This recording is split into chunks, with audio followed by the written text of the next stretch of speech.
బాబా నీ తీయని మురళీరవళి వినిన మనసు పులకరించే, ఓ వినిన మనసు పులకరించే.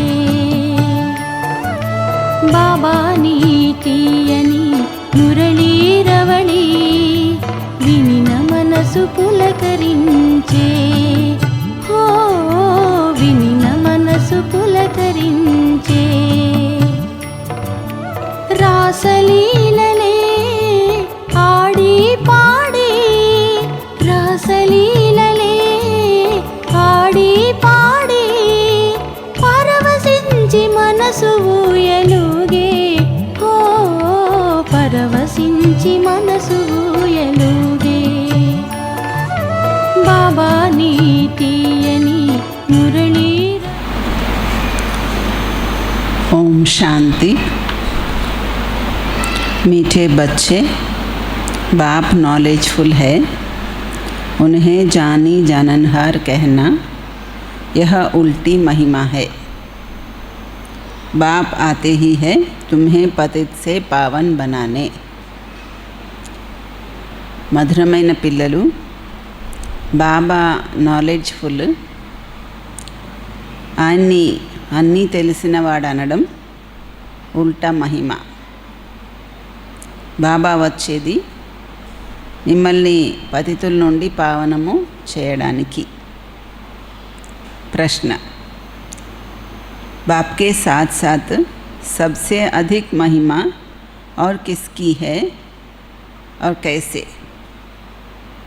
బాబాతో పాటు అందరికంటే ఎక్కువ మహిమ ఇంకెవరిది ఉంది, మరి ఏ విధంగా? చెప్పండి. బాబాతో పాటు అన్నిటికంటే ఎక్కువ మహిమ ఎవరిది ఉంది, ఏ విధంగా అంటున్నారు? बाप के साथ भारत की महिमा भी बहुत है. బాబాతో పాటు భారతదేశం యొక్క మహిమ కూడా చాలా ఉంది. భారత్ ही अविनाशी खंड है, భారత్ ही स्वर्ग बनता है. భారతదేశమే అవినాశి ఖండము, భారతదేశమే స్వర్గం అవుతుంది. बाप ने भारतवासियों को ही धनवान, सुखी और पवित्र बनाया है. బాబా భారతవాసీల్ని ధనవంతులు, సుఖీ, పవిత్రులుగా చేశారు. రెండో పాయింట్, गीता की भी अपरमापार महिमा है. सर्वशास्त्रमयी शिरोमणि गीता है. బాబాతో పాటు గీతకి కూడా అపరమపార మహిమ ఉంది. సర్వశాస్త్రమయీ శిరోమణి గీత. 3. तुम चैतन्य ज्ञान गंगाओं की भी बहुत महिमा है. చైతన్య జ్ఞాన గంగలైన మీది కూడా చాలా మహిమ ఉంది. तुम डायरेक्ट ज्ञान सागर से निकली हो. మీరు డైరెక్ట్గా జ్ఞానసాగరం నుండి వచ్చిన జ్ఞానగంగలు. ओम शांति. ओम शांति का अर्थ तो नए व पुराने बच्चों ने समझा. ఓం శాంతి అర్థమైతే కొత్తవాళ్ళు పాతవాళ్ళు అందరూ పిల్లలు అర్థం చేసుకున్నారు. तुम बच्चे जान गए हो हम सब आत्माएं परमात्मा की संतान है. మీరందరూ పిల్లలు తెలుసుకున్నారు, మేమంతా ఆత్మలు, పరమాత్మ యొక్క సంతానమని. పరమాత్మ ఉన్నతోన్నతమైన వాడు, చాలా ప్రియాతి ప్రియమైన వాడు, అందరికీ ప్రియుడు. పిల్లలకి జ్ఞానము, భక్తి యొక్క రహస్యాన్ని కూడా వివరించారు. జ్ఞానం అంటే పగలు, సచయుగము, త్రేత. భక్తి అంటే రాత్రి, ద్వాపర, కలియుగాలు. భారతదేశం యొక్క మహిమే ఉంది. మొట్టమొదట మీరు భారతవాసీలే వస్తారు. ఎక్కడ? సత్యయుగంలో మొట్టమొదట ఎవరు వస్తారు? భారతవాసీలు. 84 జన్మల చక్రం కూడా భారతవాసీల కోసమే ఉంది. భారతదేశమే అవినాశి ఖండము. భారత ఖండమే స్వర్గం అవుతుంది. వేరే ఏ ఖండాలు స్వర్గము అవ్వవు. పిల్లలకి బాబా వివరించారు, కొత్త ప్రపంచము సత్యయుగంలో భారతదేశమే ఉంటుంది. భారతదేశమే స్వర్గం అనబడుతుంది. భారతవాసీలే మళ్ళీ 84 జన్మలు తీసుకుంటారు. నరకవాసిగా కూడా అయిపోతారు. వాళ్ళే మళ్ళీ స్వర్గవాసిగా కూడా అవుతారు. భారతదేశంలోనే బాబా వచ్చి మీకు రాజయోగము నేర్పిస్తారు. ఇది గీత యొక్క పురుషోత్తమ సంగమ యుగము. భారతదేశమే మళ్ళీ పురుషోత్తమంగా అవుతుంది. ఇప్పుడు ఆ ఆది సనాతన దేవీ దేవత ధర్మము లేదు, రాజ్యం కూడా లేదు, ఆ యుగం కూడా లేదు. పిల్లలకి తెలుసు, వరల్డ్ ఆల్ మైటీ అథారిటీ అని ఒక భగవంతుణ్ణే అంటారు. భారతవాసీలు ఈ విషయంలో చాలా పొరపాటు చేస్తారు. భగవంతుణ్ణి అంతర్యామి అని అంటారు కదా, భగవంతుడు అంతర్యామి అని. అందరి లోపల ఏముందో ఆయనకి తెలుసు అని అంటారు. బాబా అంటారు, నాకెవరి లోపల ఉండేది తెలియదు. నా పని పతితుల్ని పావనంగా చేయడం. చాలామంది అంటారు, శివబాబా మీరు అంతర్యామి కదా అని, మీకు అన్నీ తెలుసు కదా అని.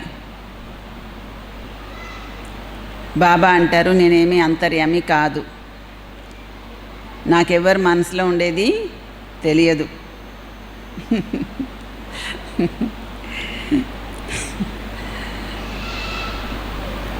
నేను కేవలం వచ్చి పతితుల్ని పావనంగా చేస్తాను. నన్ను మీరు ఈ పతిత ప్రపంచంలోనే పిలుస్తున్నారు. మరి నేను ఒకసారి అవతరిస్తాను పాత ప్రపంచాన్ని కొత్తగా చేయవలసిన సమయంలో. మనుషులకి ఈ విషయం తెలియదు. ఈ ప్రపంచము కొత్తది పాతదిగా అవుతుంది, మళ్ళీ ఆ పాతదే కొత్తది అవుతుంది అని. ఎప్పుడవుతుంది? పాతది మళ్ళీ కొత్తది ఎప్పుడవుతుంది? ప్రతి వస్తువు కొత్తది పాతదైపోతుంది, సతో రజో తమో గుణంలోకి వచ్చేస్తుంది. మనుషులు కూడా అంతే అవుతారు. బాల్యావస్థలో ఎలా ఉంటారు? సతో ప్రధానంగా ఉంటారు. మళ్ళీ యువావస్థ, తర్వాత వృద్ధావస్థ, రజో తమో గుణాలు వస్తాయి. వృద్ధ శరీరం అయినప్పుడు ఆ శరీరాన్ని విడిచిపెట్టేసి మళ్ళీ చిన్న పిల్లలుగా జన్మ తీసుకుంటారు. మీకందరికీ పిల్లలకి తెలుసు, కొత్త ప్రపంచంలో భారతదేశము ఎంత ఉన్నతంగా ఉండేది. భారతదేశం యొక్క మహిమ అపరమపారము. అంత సుఖీగా, సంపన్నంగా, పవిత్రంగా వేరే ఏ ఖండము లేదు. భారతదేశం అంత సుఖీగా, పవిత్రంగా, సంపన్నంగా వేరే ఏ ఖండము లేదు. మళ్ళీ సతోప్రధానంగా తయారు చేయడానికి బాబా వచ్చారు. సతోప్రధాన ప్రపంచము స్థాపన అవుతూ ఉంది. త్రిమూర్తి బ్రహ్మ, విష్ణు, శంకర్లను ఎవరు రచించారు? ఉన్నతోన్నతమైన శివబాబా. వాస్తవానికి త్రిమూర్తి శివుడని అనాలి, బ్రహ్మ అని కాదు. ఇప్పుడు దేవదేవ మహాదేవ అని అంటారు. శంకరుణ్ణి పైన పెడుతున్నారు. మరి అప్పుడు త్రిమూర్తి శంకరుడు అనాలి కదా.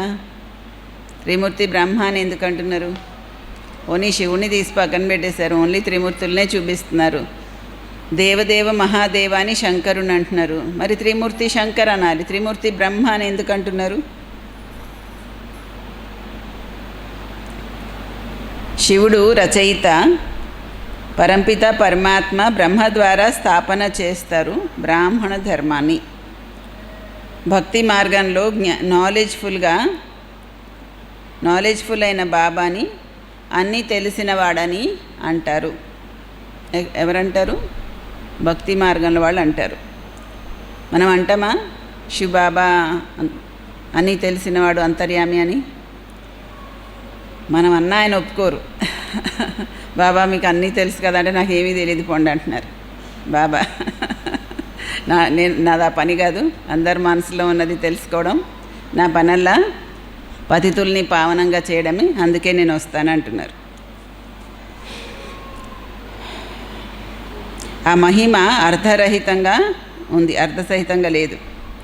పిల్లలకి తెలుసు బాబా ద్వారా మాకు వారసత్వము లభిస్తుంది. ఆయన స్వయంగా మనకి బ్రాహ్మణులకు చదువు చెప్తున్నారు. ఎందుకంటే ఆయన supreme father, supreme teacher. World history, geography ఎలా చక్రం తిరుగుతుంది అది కూడా మనకి వివరిస్తున్నారు. ఆయనే నాలెడ్జ్ఫుల్. అన్నీ తెలిసినవాడు అనడానికి మాత్రం వీల్లేదు, అది పొరపాటు. నేను కేవలము పతితుల్ని పావనంగా చేస్తాను. 21 జన్మల కోసము రాజ్య భాగ్యాన్ని ఇస్తాను. భక్తి మార్గంలో అల్పకాలిక సుఖము ఉంది. దాని గురించి సన్యాసులు, హఠయోగులు వాళ్ళకి తెలియదు. బ్రహ్మతత్వాన్ని స్మృతి చేస్తూ ఉంటారు. బ్రహ్మతత్వం ఏమీ భగవంతుడు కాదు కదా. భగవంతుడైతే నిరాకారి శివుడొక్కడే. ఆయనే సర్వ ఆత్మలకి తండ్రి. మనందరూ ఆత్మల నివాస స్థానము బ్రహ్మాండము, స్వీట్ హోమ్. అక్కడి నుండి మనము ఆత్మలందరూ ఇక్కడ పాత్ర చేయడానికి వచ్చాం. ఆత్మ అంటుంది నేను ఒక శరీరాన్ని వదిలి రెండో శరీరం, మూడో శరీరం అలాగా మార్చుకుంటూ ఉంటాను. 84 జన్మలు కూడా భారతవాసీలకే ఉన్నాయి. చాలా భక్తి చేసిన వాళ్ళే మళ్ళీ చాలా ఎక్కువగా జ్ఞానాన్ని తీసుకుంటారు. బాబా అంటారు గృహస్థ వ్యవహారంలో ఉండండి, కానీ శ్రీమత్ అనుసారము నడవండి. మీరంతా ఆత్మలు, ఒకే ఒక పరమాత్మ ప్రియుడికి ప్రేయస్సులు.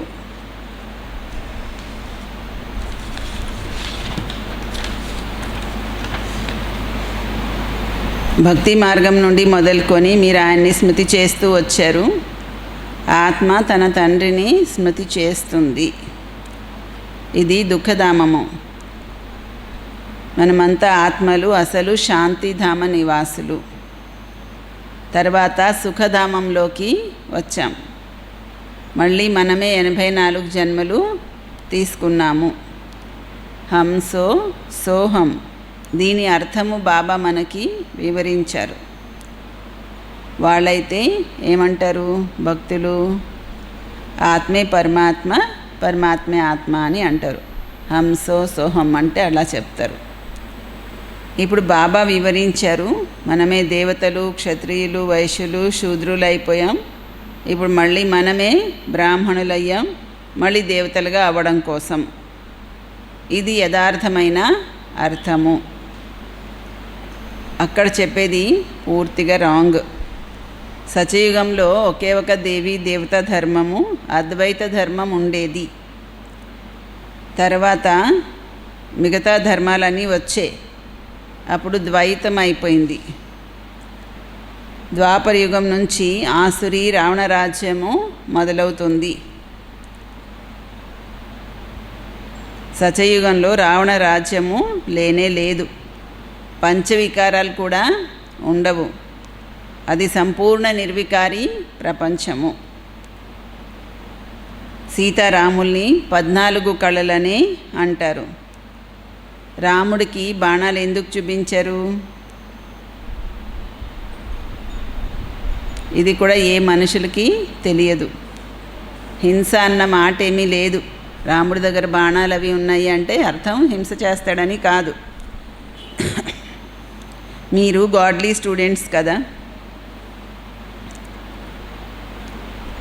ఆయన తండ్రి కూడాను, మళ్ళీ మీకు టీచర్ కూడాను. పిల్లలకి సద్గతినిచ్చి స్వర్గానికి తీసుకువెళ్తారు. అందుకని తండ్రి, టీచరు, గురువు 3 అవుతారు.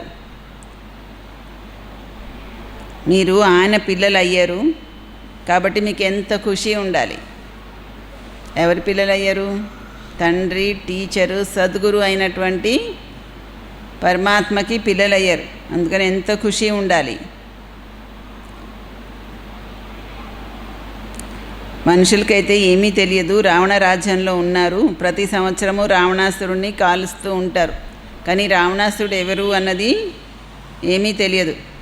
మీకు తెలుసు, రావణాసురుడే భారతదేశానికి పెద్ద శత్రువు అని. తెలుసా? ఏం తెలుసు?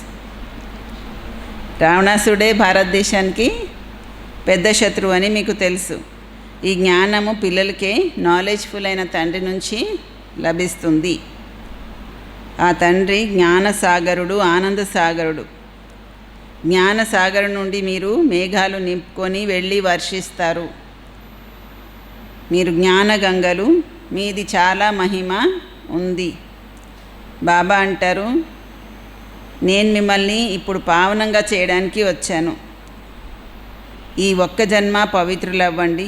నన్ను స్మృతి చేస్తే మీరు తమో ప్రధానం నుండి సతో ప్రధానం అవుతారు. నేనే పతిత పావనుని.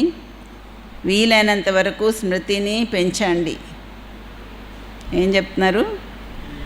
వీలైనంత వరకు స్మృతిని పెంచండి. నోటి నుండి శివబాబా శివబాబా అని అనవలసిన పని కూడా లేదు.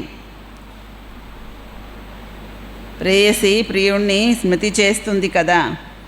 ఒకసారి చూస్తారు, బస్ బుద్ధిలో వాళ్ళ స్మృతి నిలిచిపోతుంది.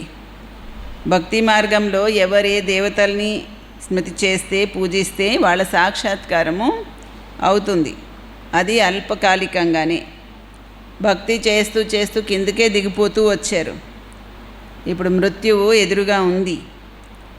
హాహాకారాల తర్వాత జయ జయధ్వానాలు జరుగుతాయి. భారతదేశంలోనే రక్తపు నదులు కూడా ప్రవహించనున్నాయి. సివిల్ వారి యొక్క లక్షణాలు కూడా కనిపిస్తున్నాయి. తమో ప్రధానం అయిపోయారు కదా. ఇప్పుడు మీరు సతో ప్రధానం అవుతూ ఉన్నారు. కల్పపూర్వము దేవతలుగా అయిన వాళ్ళే వచ్చి బాబా నుండి వారసత్వము తీసుకుంటారు. భక్తి తక్కువగా చేసి ఉంటే జ్ఞానం కూడా తక్కువగానే తీసుకుంటారు. తర్వాత ప్రజలలో వెళ్ళి నంబర్ వారీగా పదవి పొందుతారు. జ్ఞానం అంతగా తీసుకోకపోతే ఏమవుతారు? మరి ప్రజల్లో వెళ్ళి నంబర్ వారీ పదవి పొందుతారు. మంచి పురుషార్థులు శ్రీమత్ అనుసారం నడిచి మంచి పదవి పొందుతారు. మేనర్స్ కూడా చాలా చక్కగా ఉండాలి.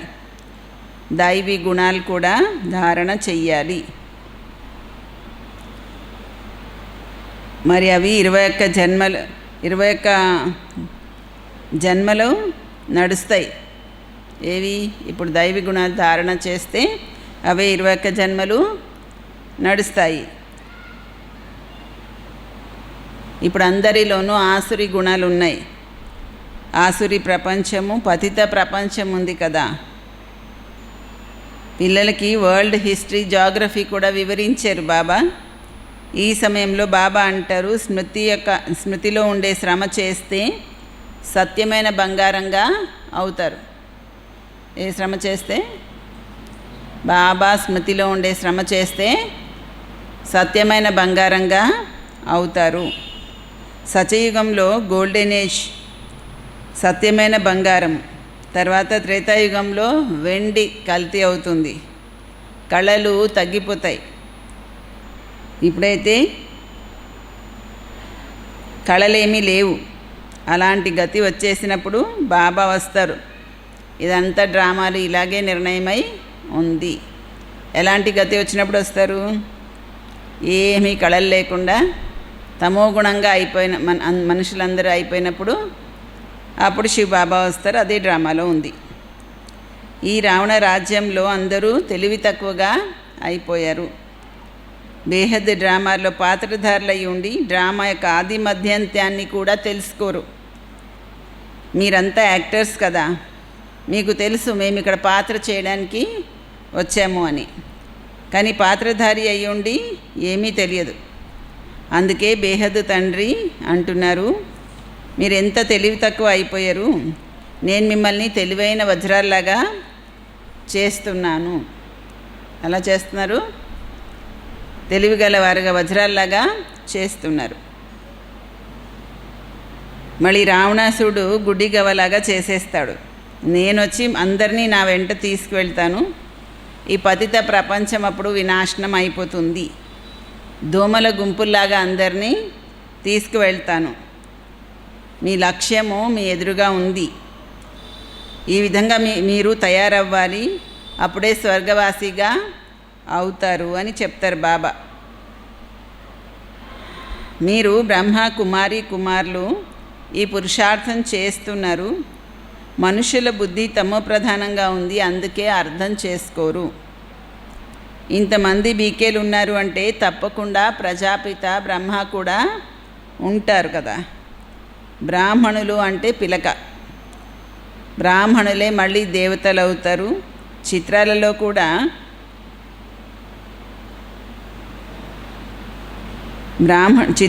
కూడా బ్రాహ్మణులను శివుణ్ణి కనిపించకుండా చేసేశారు.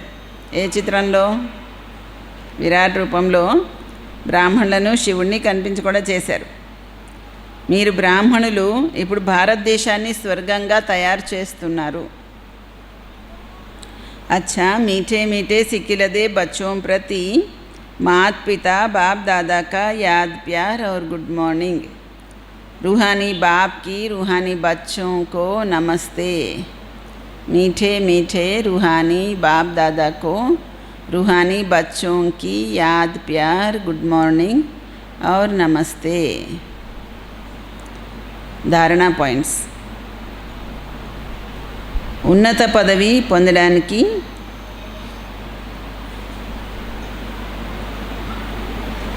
శ్రీమతానుసారం నడిచి మంచి మేనర్స్ ధారణ చేయాలి.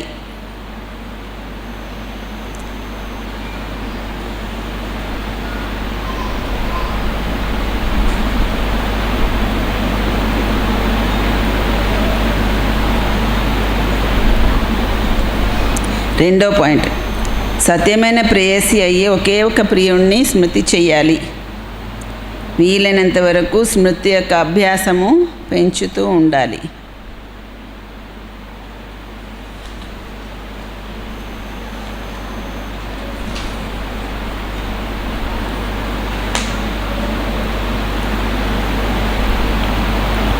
వరదానం.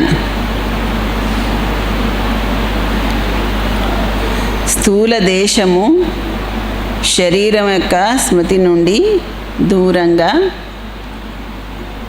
సూక్ష్మ వేషధారిగా అవ్వండి.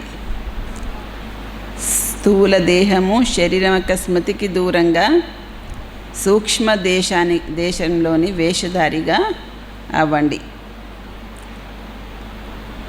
ఇవాళ రేపు ప్రపంచంలో ఎలాంటి కర్తవ్యం అయితే అలాంటి వేషధారణ చేస్తారు. అలాగే మీరు కూడా ఏ సమయంలో ఎటువంటి కర్మ చేయాలనుకుంటారో అటువంటి వేషధారణ చేసుకోండి. ఏ సమయంలో ఎలాంటి కర్మ చేయాలనుకుంటే అలాంటి వేషధారణ చేసుకోండి. ఇప్పుడే సాకారి, ఇప్పుడే ఆకారి.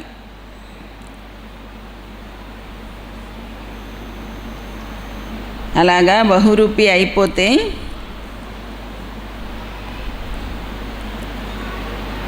సర్వస్వరూపాల సుఖాన్ని అనుభవము చేయగలరు. అలాగ బహురూపి అయిపోతే సర్వస్వరూపాల సుఖాన్ని అనుభవం చేయగలరు. ఇది మనదే స్వరూపము.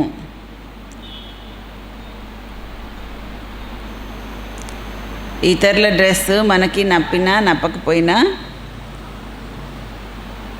మన వస్త్రాలైతే సహజంగా ధరించగలం. మన వస్త్రాలైతే సహజంగా ధరించగలం.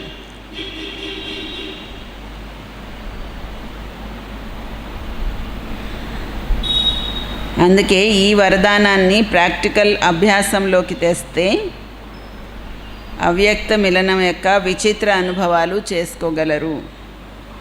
ఇప్పుడే సాకారి, ఇప్పుడే ఆకారి స్వరూపంలోకి వేషధారణ చేయండి. ఎలాంటి కర్మ అయితే అలాంటి వేషధారణ అంటున్నారు బాబా.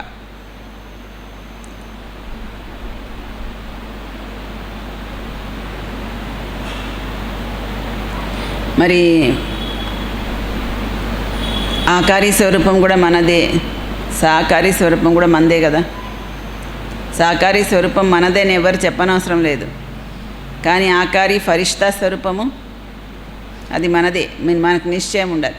ఆ ఫరిష్తా స్వరూపంలో కూడా ఉంటూ ఉండాలి. అలా ప్రాక్టికల్గా అభ్యాసం చేస్తే అవ్యక్త మిలన యొక్క విచిత్ర అనుభవము చేయగలరు. స్లోగన్: అందరినీ ఆదరించేవాళ్ళు ఆదర్శం అవ్వగలరు. అందరినీ ఆదరించేవాళ్ళు ఆదర్శం అవ్వగలరు.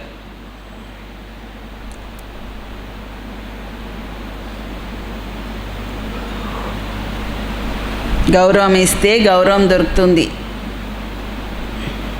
ఏమంటున్నారు? గౌరవం ఇస్తే గౌరవం దొరుకుతుంది.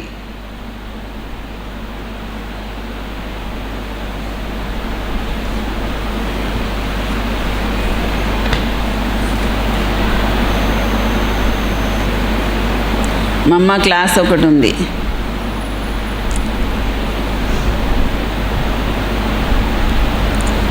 మనుష్యాత్మ తన పూర్తి సంపాదన అనుసారమే భవిష్య ప్రాలబ్ధాన్ని అనుభవిస్తుంది.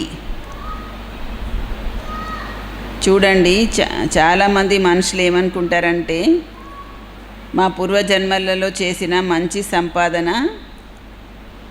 దానివల్లనే ఇప్పుడు ఈ జ్ఞానం లభించింది అని. కానీ అలాంటి విషయమేమీ కాదు.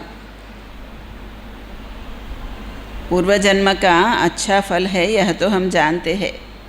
పూర్వజన్మ యొక్క ఫలం మంచిగా ఉందని అయితే మనకు తెలుసు. కల్ప కా చక్ర ఫిర్తా रहता है, సతో రజో తమో బదిలీ హోతా रहता है. కల్పం యొక్క చక్రం తిరుగుతూ ఉంటుంది, సతో రజో తమోలోకి మారుతుంది కదా. కానీ డ్రామా అనుసారము పురుషార్థంతోనే ప్రాలబ్ధం తయారు చేసుకునే మార్జిన్ ఉంది. పురుషార్థంతో ప్రాలబ్ధాన్ని తయారు చేసుకునే మార్జిన్ ఉంది. అందుకే సత్యయుగంలో అక్కడ ఎవరు రాజారాణి, దాసి, ప్రజా పదవి కూడా పొందొచ్చు. ఎవరైనా రాజారాణి, దాసి, ప్రజా పదవి కూడా పొందొచ్చు. ఇదే పురుషార్థం యొక్క సిద్ధి. అక్కడ ద్వైతము, ఈర్ష అనేది ఉండదు. అక్కడ ప్రజలు కూడా సుఖిగా ఉంటారు. అంటే ఇక్కడ పురుషార్థం యొక్క సిద్ధి ఏమవుతుంది? అక్కడ ద్వైతం ఉండదు. రాజారాణి ప్రజల్ని చాలా బాగా సంభాళిస్తారు. తల్లిదండ్రులు తన పిల్లల్ని సంభాళించినట్లుగా సంభాళిస్తారు. అక్కడ పేదవాళ్ళు, షహుకారులు అందరూ సంతుష్టంగానే ఉంటారు. ఈ ఒక్క జన్మ పురుషార్థంతో 21 జన్మలు సుఖీగా అవుతారు. ఇది అవినాశీ సంపాదన.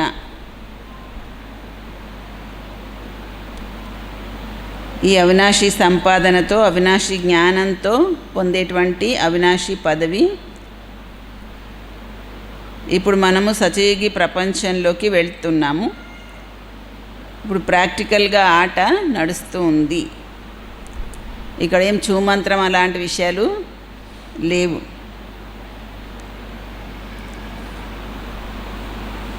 అంటే ప్రాక్టికల్గా సృష్టి నాటకం జరుగుతుంది. మనం సత్యయుగంలోకి వెళ్తున్నాం. ఇదేం మాయలు మంత్రాలు కాదంటున్నారు. గురువు మతము, శాస్త్రాల మతము వేరు. అది పరమాత్మ మతమేమీ కాదు. పరమాత్మ అంటారు బచ్చే, ఇది గురువు మతము, శాస్త్ర మతం, ఇది నా మతం కాదు. వాళ్ళందరూ నా పేరుతో సలహా ఇస్తున్నారు. కానీ నా సలహా ఏంటో నాకు తెలుసు. నన్ను కలుసుకునేటువంటి దారి నేనే వచ్చి చెప్తాను. దానికంటే ముందుగా ఎవరు నా అడ్రస్ తెలుసుకోలేరు. గీతలో భగవాన్ వాచ అని ఉంది, కానీ గీత కూడా మనుషులు తయారు చేసిందే కదా. భగవంతుడు స్వయంగా జ్ఞానసాగరుడు. భగవంతుడు చెప్పిన మహావాక్యాలు దాని గుర్తుగానే గీత తయారైంది.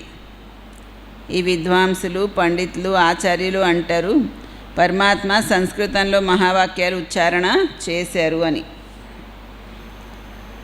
అవన్నీ నేర్చుకోకుండా పరమాత్మని కలుసుకోలేము అంటారు. ఇంకా మనల్ని కర్మకాండాలలో చిక్కుకునేలాగా చేస్తున్నారు. అవన్నీ ఎక్కడ నేర్చుకోవాలి, ఎక్కడ చదవాలి, ఇప్పుడు భగవంతుడిని పొందాలి, ఎక్కువ కర్మలలోనే మునిగిపోతాం. వేదశాస్త్రాలు అన్నీ చదివి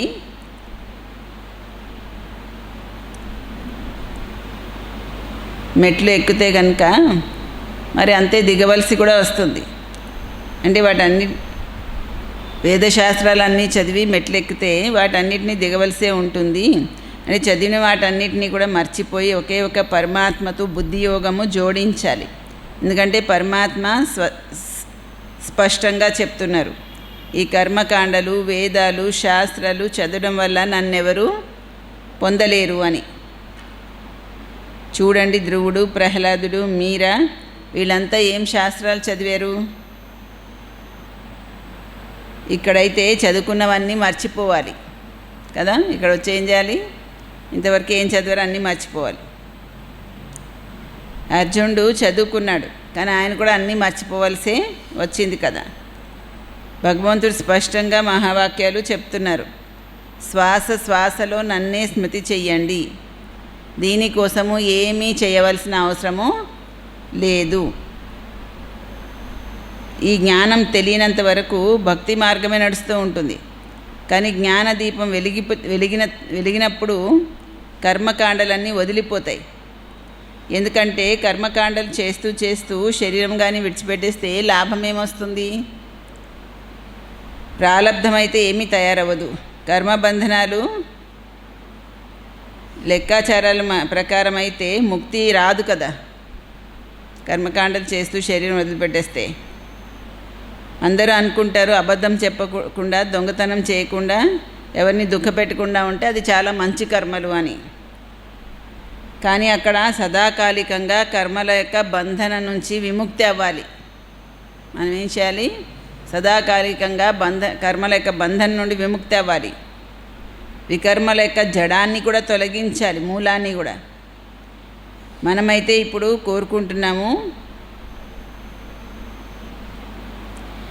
మనం ఎలాంటి విత్తనం నాటాలి అంటే మంచి కర్మల యొక్క వృక్షము మొలకెత్తాలి. అందుకే మనుష్య జీవితంలోని కర్తవ్యాన్ని తెలుసుకొని శ్రేష్ఠ కర్మలు చెయ్యాలి. అచ్చా, ఓం శాంతి.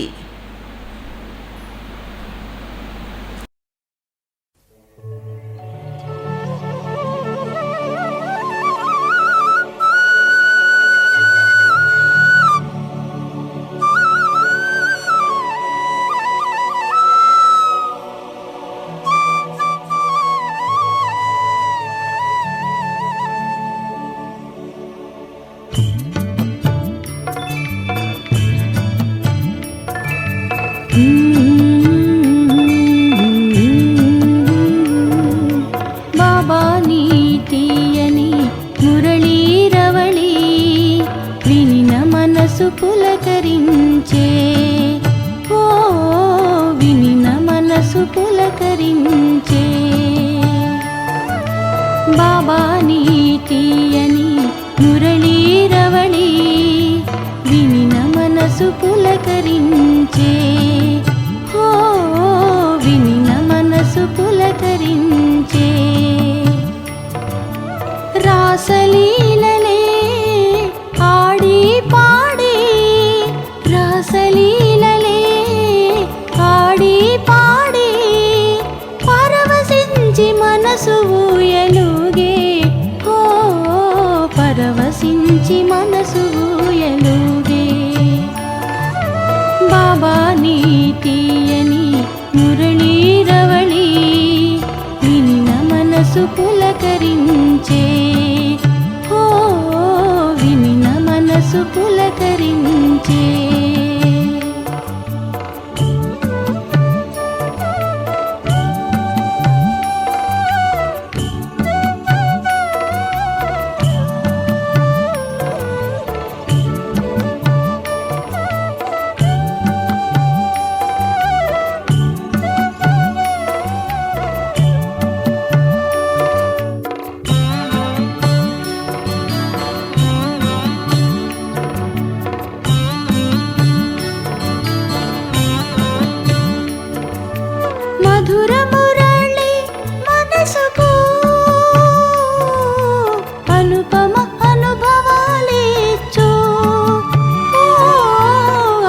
అనుపమ అనుభవాలిచ్చు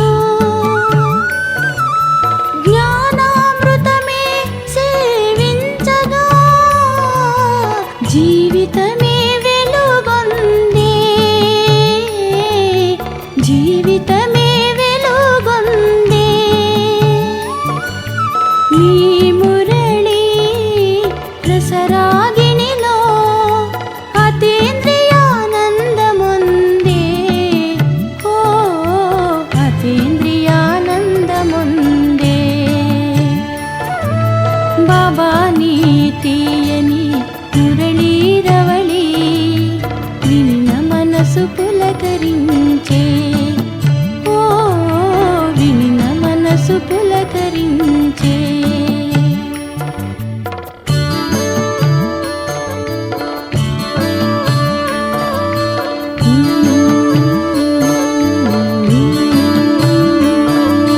బాబా నీ మురళిలో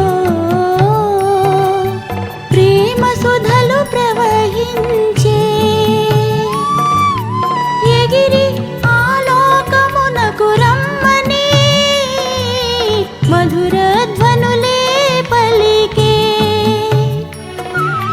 వరములు శక్తులు కానుకలిచ్చే బాబా ప్రేమతో ఆహ్వానించే ఓ బాబా నీ తీయని మురళీరవళి విన్న మనసు పులకరించే ఓ విన్న మనసు పులకరించే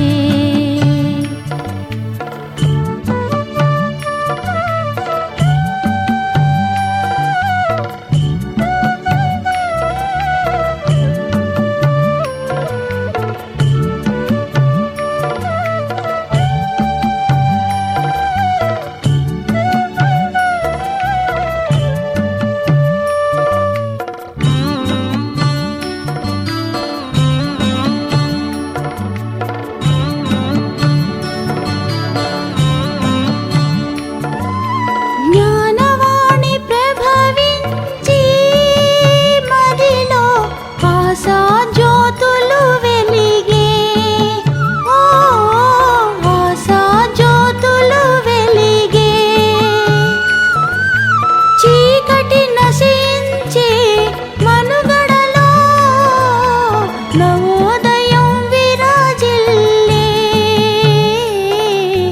నవోదయం విరాజిల్లే